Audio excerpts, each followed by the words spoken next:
Hello guys, അപ്പോൾ എല്ലാവർക്കും നമ്മുടെ ചാനലിലേക്ക് സ്വാഗതം. ഇപ്പം ഒത്തിരി നാളായി നമ്മൾ വലിയ വീഡിയോസൊക്കെ ഇട്ടിട്ട് ഇടയ്ക്കൊക്കെ ഇടുന്നുള്ളൂ. ഇപ്പം നമുക്ക് ഭയങ്കര ചൂട് സമയമല്ലേ, ഇപ്പം നമുക്കൊരു വെള്ളരിക്ക ജ്യൂസ് അടിച്ച് കുടിച്ചാലോ. ഒരു എത്ര മണി, ഒരു 12 മണിയോട് അടുത്തായിട്ടുണ്ട്. ഇപ്പം ഏകദേശം ഒരു 12 മണിയോട് അടുത്തായിട്ടുണ്ട്.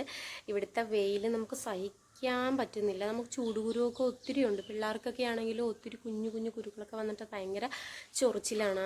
ആ ഭാഗത്ത് ഭയങ്കര വെളുത്തൊക്കെ ഇങ്ങനെ വരും. ചൂടുകുരുവിൻ്റെ പല പല വകഭേദങ്ങളാണ്. അപ്പം നമുക്ക് ആ സമയത്ത് ചൂട് കുറയ്ക്കാൻ വേണ്ടിയിട്ട് എന്താ ചെയ്യുക, തണ്ണിമത്തൻ ജ്യൂസ് അടിച്ച് കുടിക്കുക, പിന്നെ എന്താ വെള്ളരിക്ക ജ്യൂസ് അടിച്ച് കുടിക്കുക, പിന്നെ നമ്മുടെ ഫ്രൂട്ട്സിൽ ഇച്ചിരി പേരയ്ക്കയൊക്കെ ഒത്തിരി നല്ല ജലാംശം കൂടുതലുള്ളതാണ്.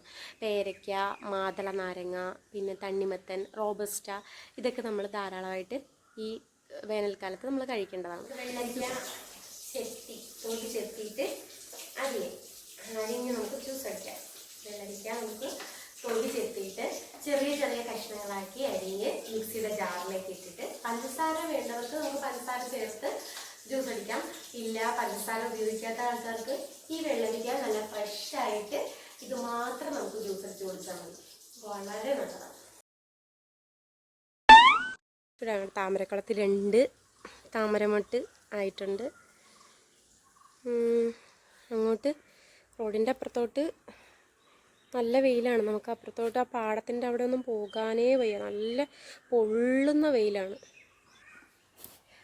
അപ്പോൾ ഗൈസ്, നമ്മുടെ വെള്ളരിക്ക ജ്യൂസ് റെഡി ആയിട്ടുണ്ട്. അപ്പോൾ നമ്മുടെ വെള്ളരിക്ക ജ്യൂസ് നമുക്ക് കുടിച്ച് നോക്കാം.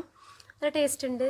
അപ്പം നിങ്ങൾക്ക് എല്ലാവർക്കും വെള്ളരിക്ക ജ്യൂസ് കുടിക്കാനായിട്ട് ഈ സമയത്ത് ഇഷ്ടമാണെന്നുണ്ടെങ്കിൽ കുടിക്കാം.